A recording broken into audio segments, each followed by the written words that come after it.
Also, Diane is here with a television on the television. Diane, please explain. Yes, of course, tonight it's the final stage of the digital switchover, and here I am armed with my remote control to talk you through it. Don't trust me? Don't worry, I don't trust myself. I'll be here with an expert who'll make it all completely painless.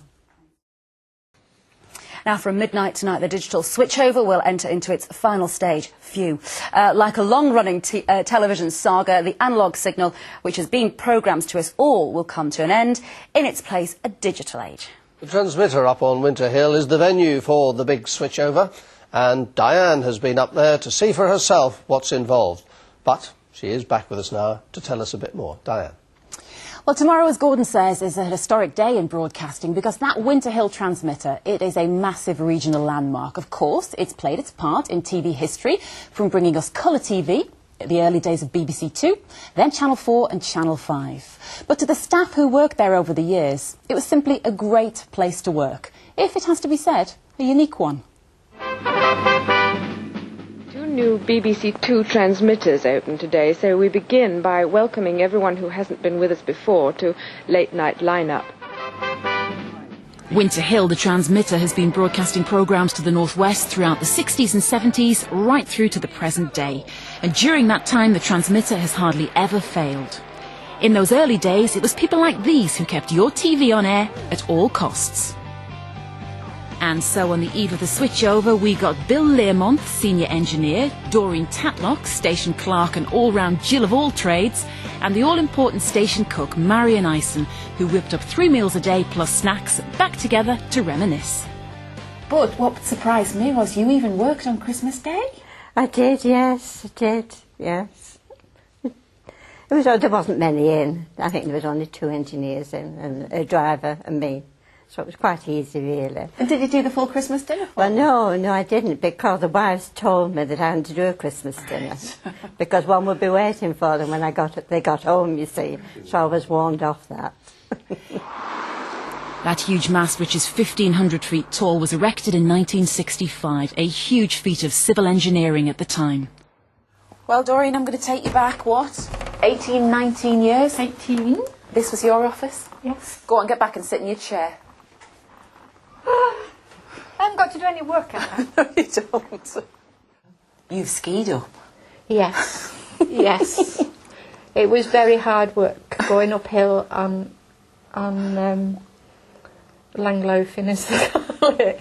But the station, one of the relay stations was off, so nobody had any pictures, so we needed this little part, which none of the engineers came with me but told me exactly where it was.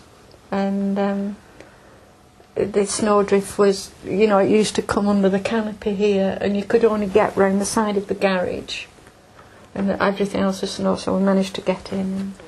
Bill Learmonth did 2 tours of duty up here in the 60s and then again the 70s. You lived through and worked through so many significant changes in television. The move to colour television, yes. New channels like Channel 4, and now onto the digital switchover. Yes. What was it like in those exciting times? Well, at each stage it was probably about as exciting as this is now. They're very, very similar. We go from VHF black and white to 4 times as high in frequency, a big transmitter in here, transmitting beautiful colour pictures. And it was new, and we thought to ourselves, we're lucky if we can make this work, but it did. Well, I think it did.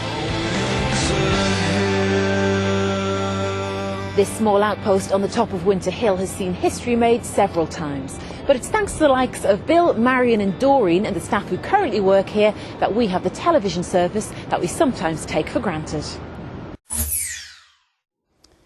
However, in spite of its size and its impressive history, there is still a chance that some of you could lose North West Tonight on BBC One tomorrow when that analogue signal finally switches off. Does that sound familiar?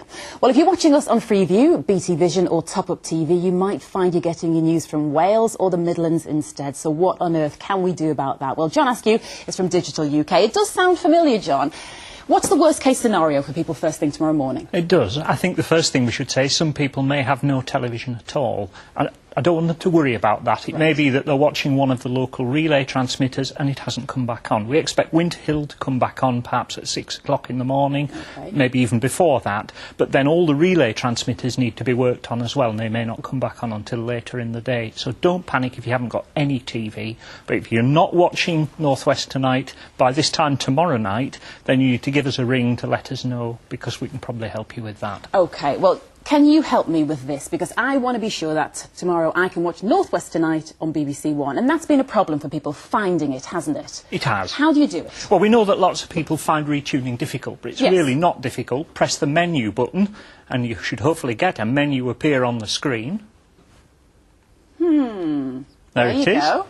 And on this particular model, you need to select Channel Search. So you go down with the down arrow until you get Channel Search. So it's quite logical, isn't it? It's quite logical. Should be quite logical, and they'll help you out. Of course, it isn't going to go to the right one. No, that's probably our batteries in there are probably running down. That's right. But you're trying to find Channel Search. When you get, well, either Channel Search or retuning, installation, whatever it happens to say, different models have different words, but they all mean the same thing. When you get to that, press the OK button, and it will ask you whether you want to do perhaps a manual retune or an automatic retune. What do you suggest? Well, I would suggest an automatic retune, let it find all the services that it can, and it may put them in the right order, but because some boxes will see services from lots of different transmitters, you may need to do a manual retune. And just put in the services for Winter Hill or the local relay that you're watching. To find the right channel numbers, give us a call or look at the website, and you put in your postcode and it'll actually tell you what channel numbers you need to enter in the box. So really the thing to do is to write down the number, the telephone number. It's on your screen now. You can get that down and you can keep that by your phone, because tomorrow morning, if you do have any problems, there's no such thing as a daft question, is there, if you call the helpline? No, every question is a sensible one. People shouldn't feel worried about it. There's lots of help available. Ask family and friends or neighbours, because they're probably Freeview viewers. They know how to do it. They've done it before. Get them to help you. Ask your local retailer, go to the website or go to the helpline, ring us up, tell us the make and model of your box, and we'll take you through it stage by stage. In a word, is it going to go smoothly? I think it is going to go smoothly. I certainly hope so. I've got fingers and toes crossed. So have I. Well, if you want help, if you do lose your favourite regional news programme tomorrow, the teams at your BBC local radio station will have the very latest news and advice first thing tomorrow morning. But if you want some face-to-face advice, then go to your BBC local website. They've got a list of almost 40 digital drop-in centres operating around the whole of the North West, so you can find the nearest one to you and pop in. Then, of course, as John did say, you can get the latest retuning advice from Digital UK. The phone lines open from 6 o'clock in the morning, 08456 50 50 50, or you can try their website, digitaluk.co.uk/retuning. Thank you very much, John. But what I do know is, if it doesn't go well, I'm sure you'll let us know as well.